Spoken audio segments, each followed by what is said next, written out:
Happy Thursday, everyone. Today, we're going to be talking about how to overcome any problem in your business like a pro. So, if you are an entrepreneur, a service based entrepreneur that is feeling stuck or feeling like you're spinning your wheels or frustrated or confused in any way as to maybe where to start or what to do to get results, then you're in the right place. I'm Heather, and hopefully you can hear me okay. My mic's been acting up lately. But if you're here with me today, say hi. Let me know if you can hear me okay. Put your name or give permission to share your name so I know who you are. And if you're here with me live, you could put hashtag live. And if you're watching the replay, put hashtag replay. And of course, on YouTube, like and subscribe, put those notifications on so that you can be notified when all these new valuable lessons come about. But I'm here every Thursday in the Facebook group, the Business Growth Blueprint for High Ticket Services That Sell. Hey, Peggy, how's it going? Welcome, welcome. So yeah, come and join us in there too. There's tons of valuable information, but every Thursday at 3 p.m. Pacific time, I do a live that goes out to Facebook and YouTube. So let's get ready. Let's dive in. How to overcome any problem in your business like a pro. This is going to be very valuable for you if you're a business owner, essentially, because being an entrepreneur means that you're a problem solver, especially if you're a coach, a consultant, an expert, a mentor, a speaker, or whatever service that you might be offering people. They're hiring you to solve their problems, right? So all your clients, the one thing they have in common is that they have problems that are too big for them to solve on their own. So that's why they came looking for you.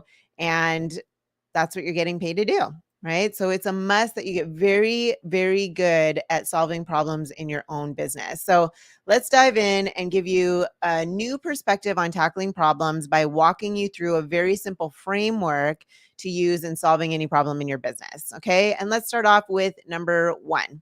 So the first principle to understand that problems are inevitable, right? I've met so many entrepreneurs who are new to the game and they run into a major problem or several problems.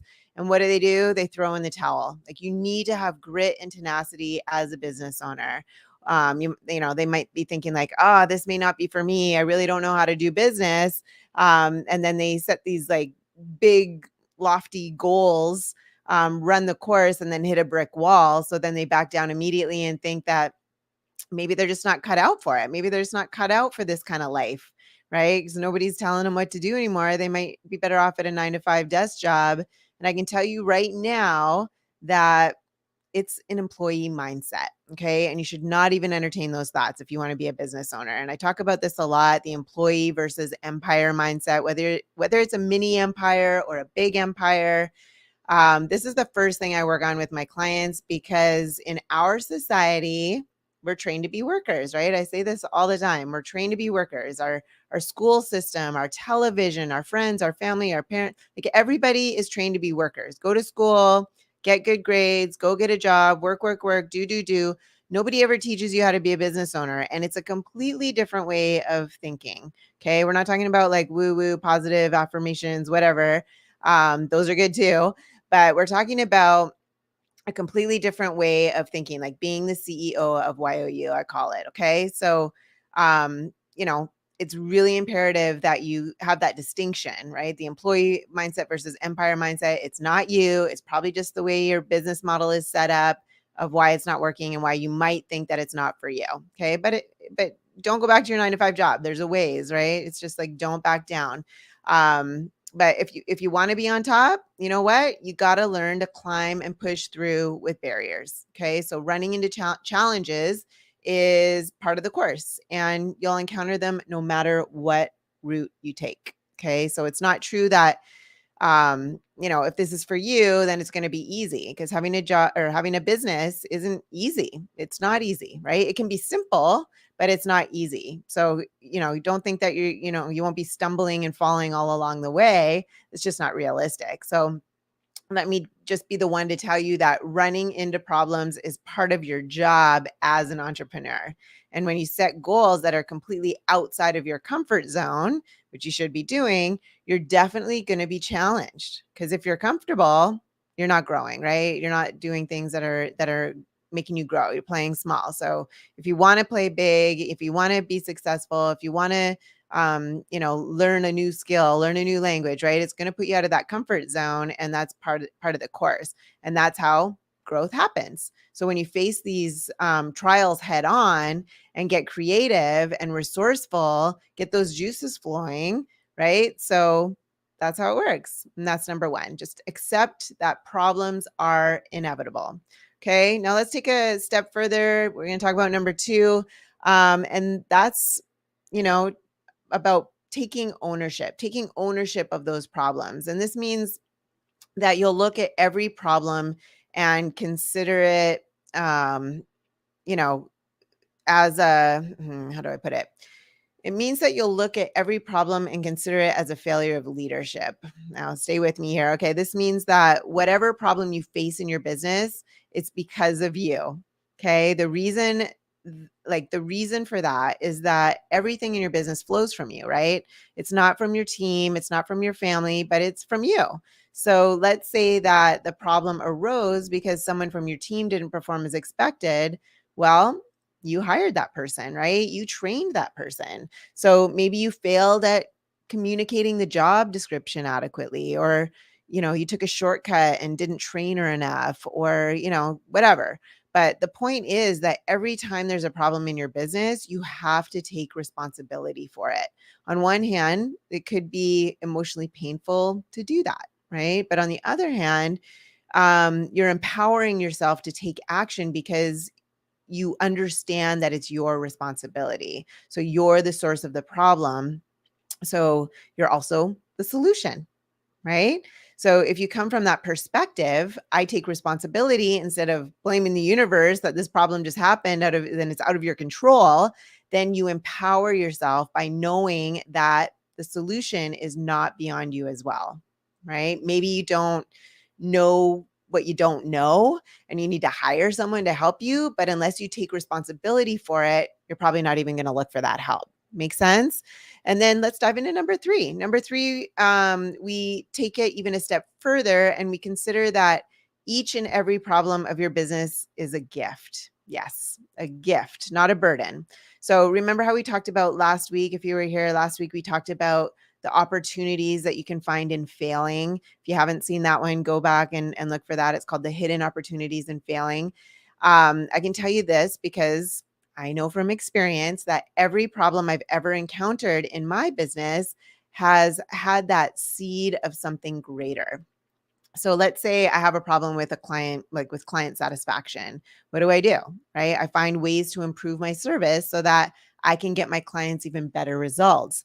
And as a service-based entrepreneur, we can set these big, lofty goals for ourselves, right? So for example, my big goal is to hit 80,000 a month. Okay. So if you want to get to that point, then you're going to have to work on the details and maybe, get 5, 10, 15 things fixed. Remember, right? Like that insanity is to be thinking that you'll be getting a different result by doing the same things over and over again. So things have to shift, things have to flow, right? Things have to evolve, right? So if you want to hit your desired outcomes, you got to do things differently and look at your problems as opportunities to improve continuously. Because every problem, it's a telltale sign that something needs to be fixed in that area of your business. And once you get it done, then everything runs a little more smoothly, right? You get closer to the results that you're looking for. You get closer to those desired results.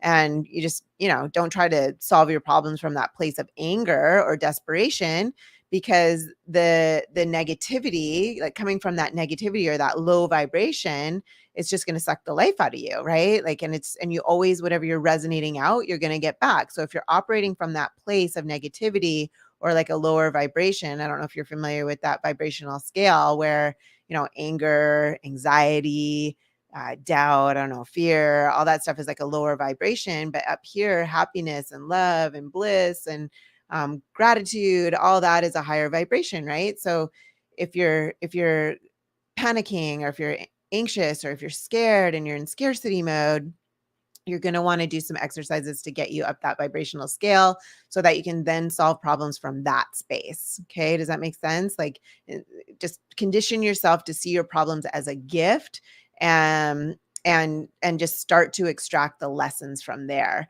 and then integrate that into how you do your business and move forward from there. Right. And also, I've talked about this in the past too, is like, moving forward from that place of that higher vibration, but also with your goal in mind, right? Like having your goal pull you towards it as opposed to like pushing yourself to get there. Does that make sense? Like have that visualization of your goal in the end so that it's calling you forward. Does that make sense? So let's go into the framework on how to deal with the problems. Okay. Now that you're looking at your problems in a healthier way, how do you get the lessons and figure out the next steps? So you're going to look at three things. Okay. You're going to ask yourself, is this a problem of product, of the process, or of people? Okay. So the problems in your business will typically fall under those three categories. So let's start off with the product. Okay. This is like whatever your service is. Like, what are you delivering to your clients? That's your product. Even though we call it a service, that's your product. Okay. So you want to ask yourself, like, if there's a problem with your product. Okay. To know that, you have to check with your clients to see if they're getting results or not. And the tragedy is that so many people, especially in the coaching industry, don't even bother to look at this. Like they make great promises in their marketing, but they rarely keep track of what's actually happening with their people after they buy from them. And, I get calls every day from people are like, oh, I didn't get the result. I didn't get the result. And we dig into like, well, what's going on? What do you wish you would have had that you didn't get? Why do you think it was, all this stuff? What do you need that you didn't get? All this kind of stuff. Right. So just remember that as a service-based entrepreneur, people are paying you for those results and the solutions that they think that you can deliver. So if you've got a product problem, how do you fix it? Well, one, you could raise your prices and go high ticket, because when you do, guess what? Your clients are going to show up ready to do the work, that they're just more committed, right?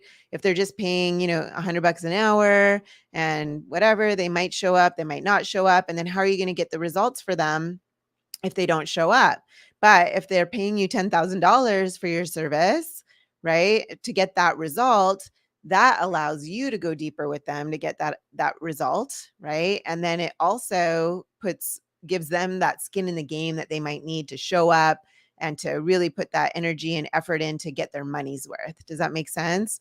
So that's one thing. And then the second thing is you can also make your offer like a life-changing offer, right? Instead of just like Band-Aids, I like to call them, like just little quick fixes or whatever, like really make it a life-changing offer. And that's possible to do when you do a high ticket, right?